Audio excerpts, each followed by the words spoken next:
I'll do a recap. Okay, yeah, let's do a recap. Number 50, the Toyota Celica Coupe A20, A30.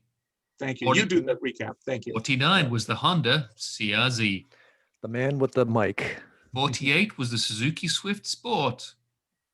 47, the Lexus RCF. 46, the Mitsubishi FTO. 45, the Honda Beat. 44, the Honda bracket Acura Integra. I like the bracket. 43, the Toyota Supra A70. 42, the Subaru SVX. Some people may Subaru, but I say Subaru. Well, you say it correctly. The window in window. And 41 was the Honda Civic Type R bracket FD2 for those in the know. Yep, that's the one, the spoon car I drove at Thunder Hill. So let's roll it into 40.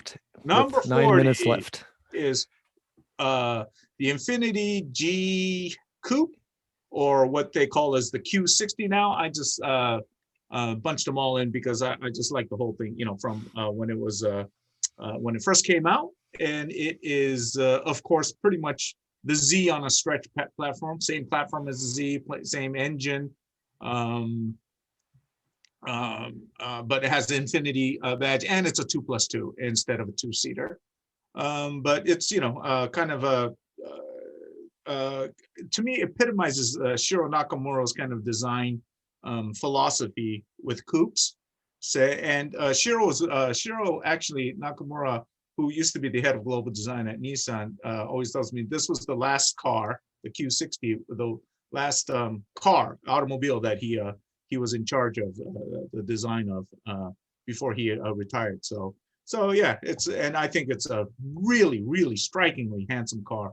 I just don't understand why Infiniti, I think, their whole brand, they have really, really good looking cars, but I just don't see them marketing as, as aggressively as, Infiniti as Lexus or some of the rivals. So that's kind of surprising, but right now it's got 300 to 400 horsepower, depending on what, what engine what setup you put in, but it's pretty much, you could get in, I think a 3-liter V6. I think it comes in the 3.7, but it starts at $41,000, which is not bad for a luxury coupe. The Red Sport 400, which is the turbo that's going to go in the new Z, that comes in almost around $60,000. So, anyways, any fond remembrances or any experiences with these cars, you guys, especially with this one?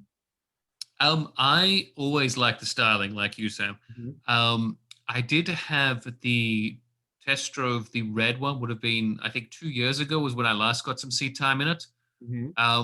I always feel like it sounds good. It looks great. It's nice on the inside, but it's always felt to me it was very sedate driving it, if that makes sense.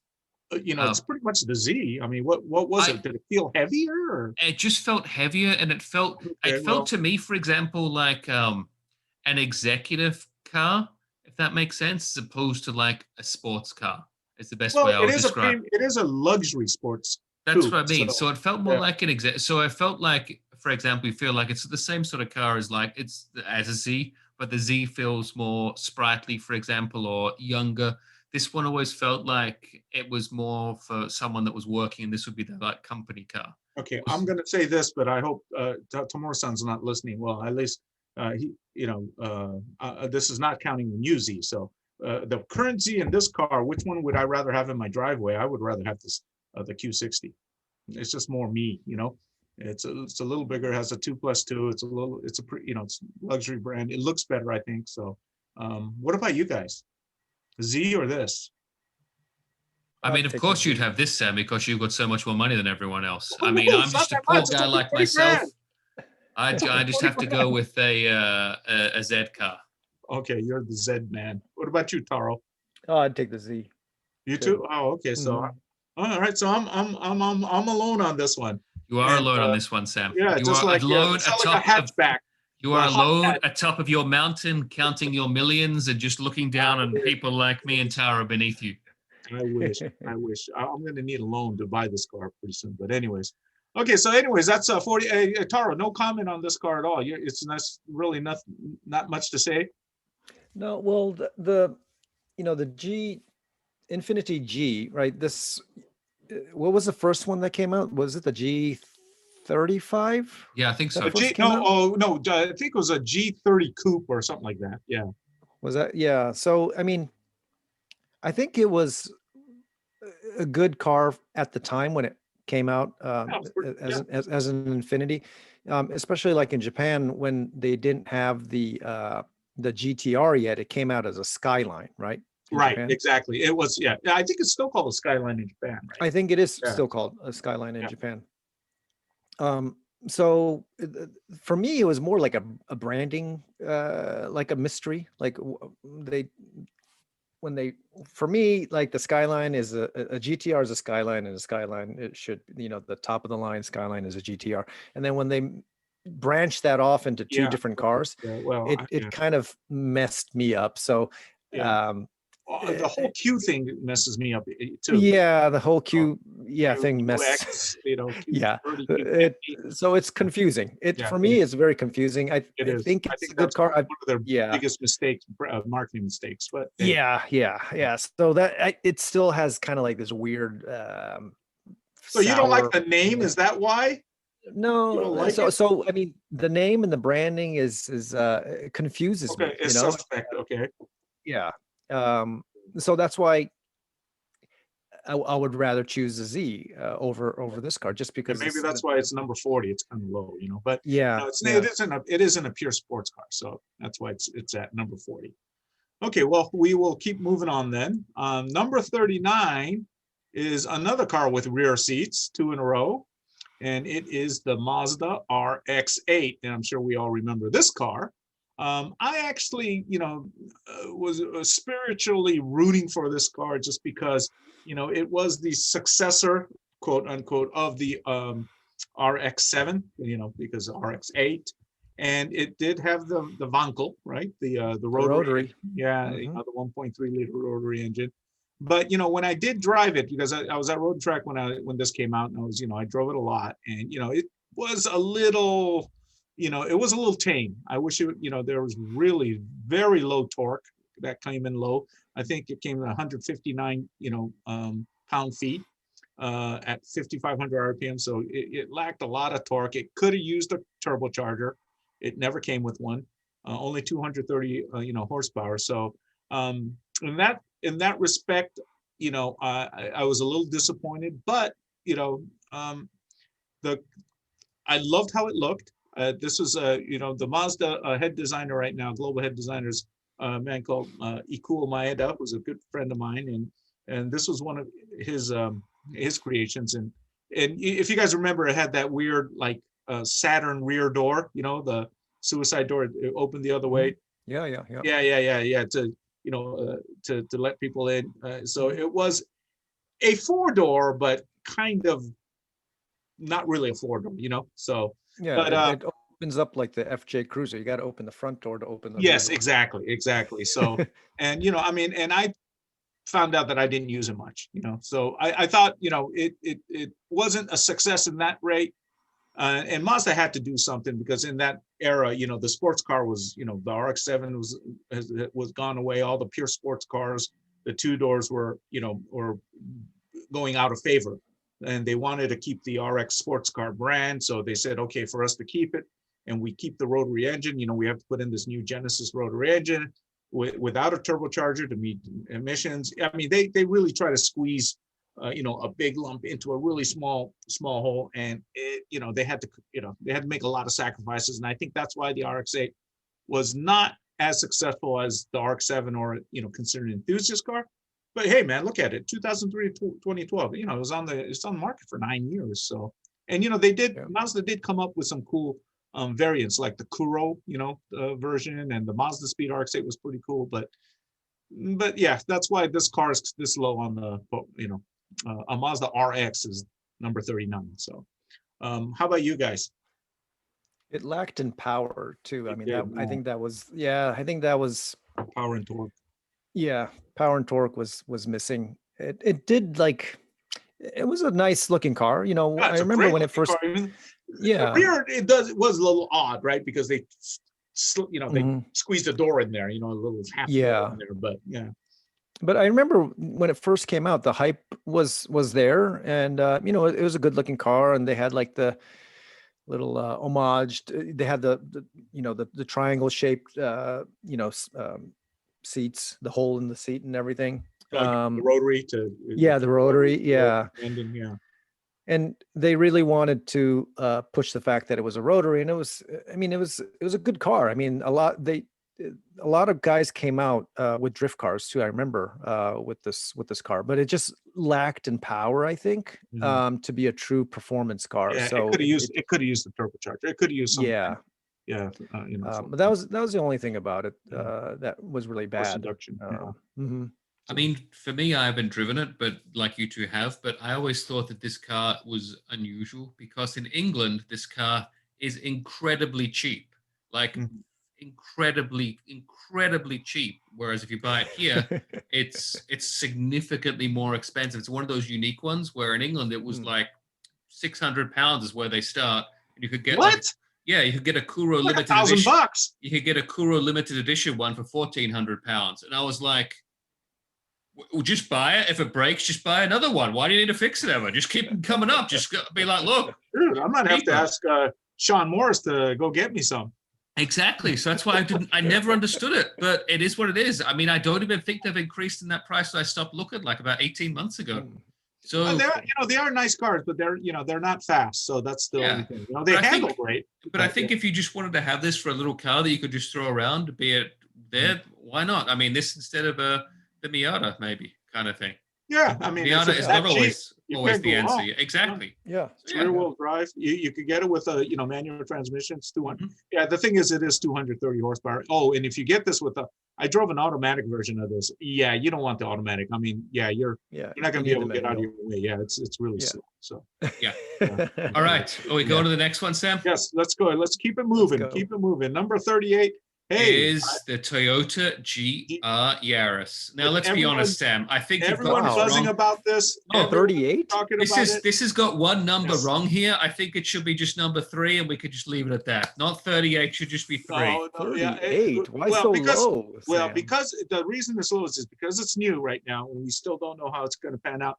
Maybe an updated version, it's gonna go up. But and another reason is I haven't driven this car, so I haven't driven this car. I don't know how good it is, but I'm just taking all the hype in, and I said I got to put it in here somewhere. I got to put it in the all-time top 50 somewhere because all what everyone's talking about. Like even Dino just said this thing is amazing.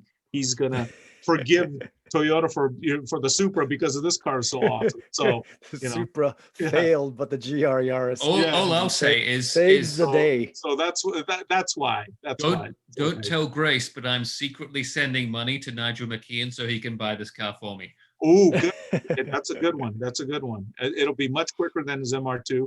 It's 1.6 liters, 257 horsepower, man. So this car already is more powerful and faster than the RX-8 we just talked about, right? Yeah.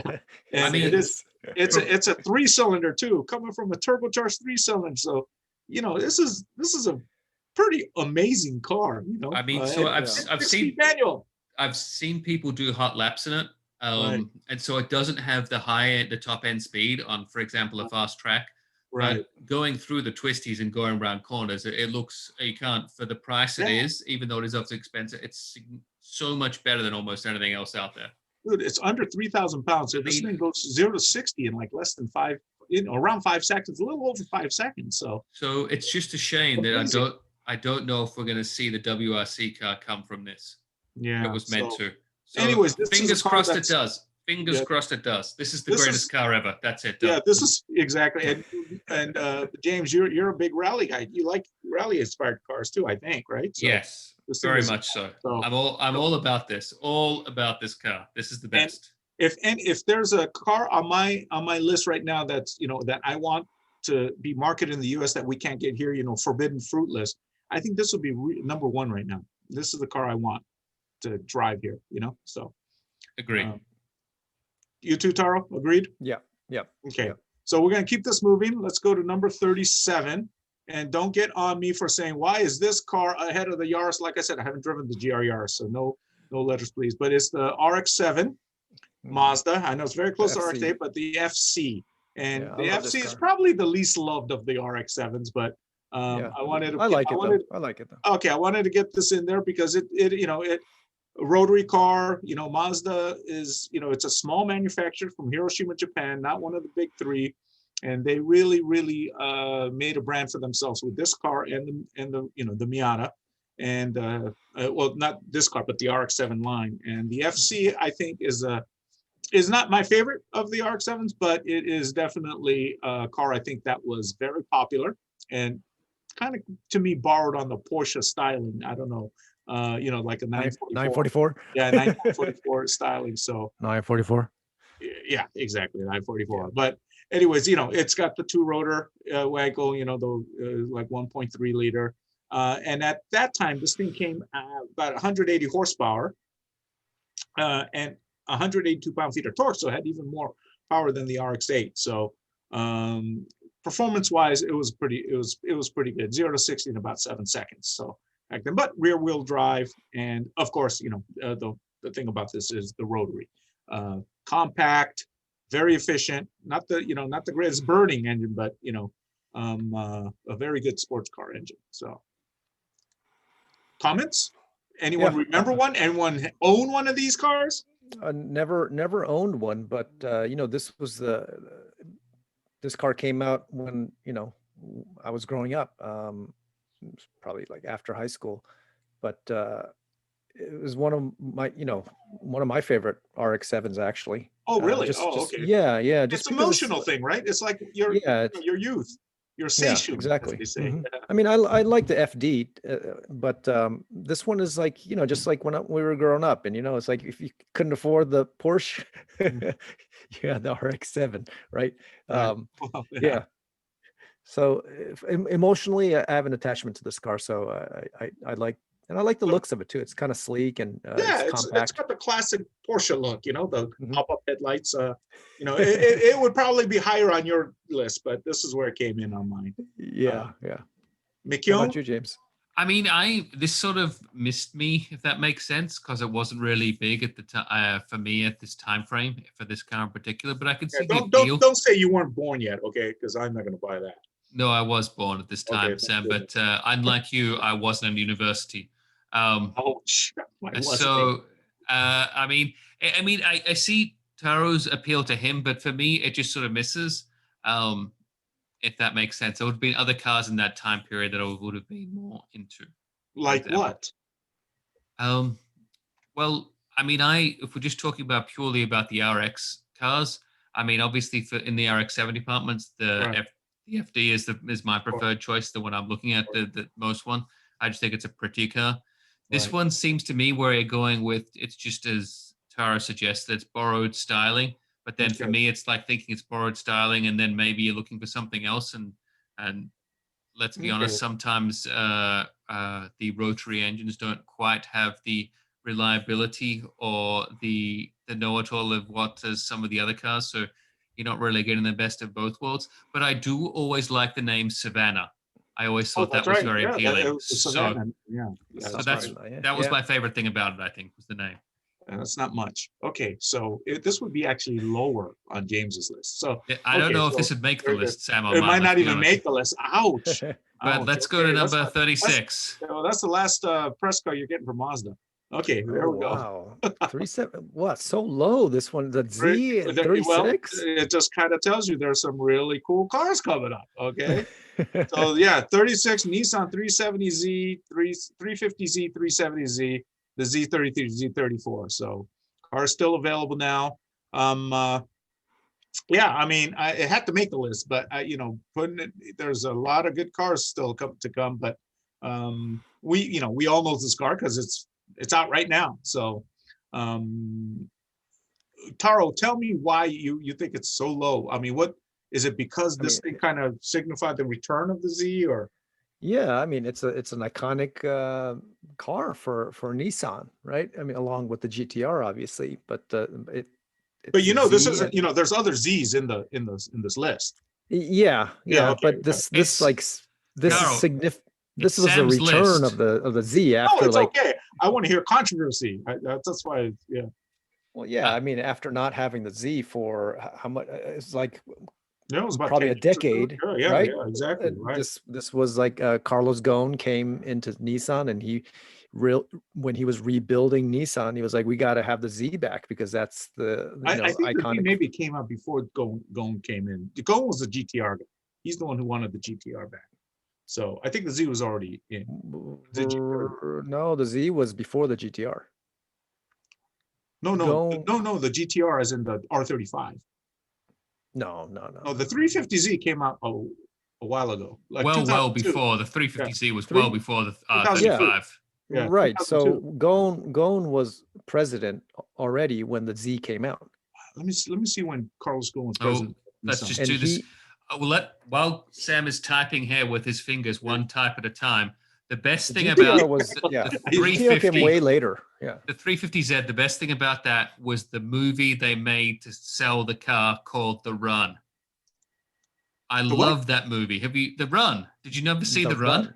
Yeah, I don't I'll know. pull I it don't up. remember seeing The Run. Let me get stop sharing. Let me pull it up. So my yeah. So I'm saying that Ghosn, Oh yeah, okay. He in was there in 1999, 2000. So okay, you're right. You're yeah, right. He was yeah, already there. Okay. right. Yeah. So Okay. when he Good revived job, good his job. revival plan of Nissan Yeah, was the to get Nissan the Z revival back. plan. Yeah. Yeah, Okay. to bring up the brand value of Nissan and to revive the Z. So that was like one of his Right. focal Okay. So, but strategies. in Taro's world, that car would be way up on the list. On my list, the Z, Yeah. yeah, this 350 and 370 would be higher. It wouldn't be number one, but it would be higher than what you have it at, this There's a lot of other cars there. 30 And you got to remember, I'm meandering a at little 38. older than you, so so there's some older cars that I really like that might have made it in there. But like James says, it's my list. But at It least is it's your there. list. Yeah, it is your list. Yeah. So It's I'm it's not. not our No, list. it's our list. It's GT Channel's list. No, it's Hey, Sam's wait. list. Hey, is this going to ever make the YouTube or our little YouTube snippets? I mean, this, like you said, this would be perfect for those micro moments, jumping Yeah, from car to yeah, car. yeah. So this is The Run, They're all which was, they're all key moments on YouTube. as you can see, it The was Run. shot 2011. What the heck? I've never seen this movie. You've never before. seen this? This was like super famous. They released it at the movie theaters. Oh, Really? this is, you know what? This they copied a Rendezvous, right? The Ferrari one. Correct. Yep. Yeah, but they yeah, did yeah, it in yeah. Prague. Yeah. And this was the one car, all the cameras, 14 cameras, and they just filmed it, not sped up. Yeah, okay. And it was, I think, because I've got the volume playing, I think it was directed by the same one that did the Bourne Identity. He directed it. Oh, really? Oh, I okay. think so. But I could be. I'll have to check that while we're doing here later on. Oh no, this is fine though. This ends my 5. There it is. Okay. Oh, Five. That's good. my 5 for this month.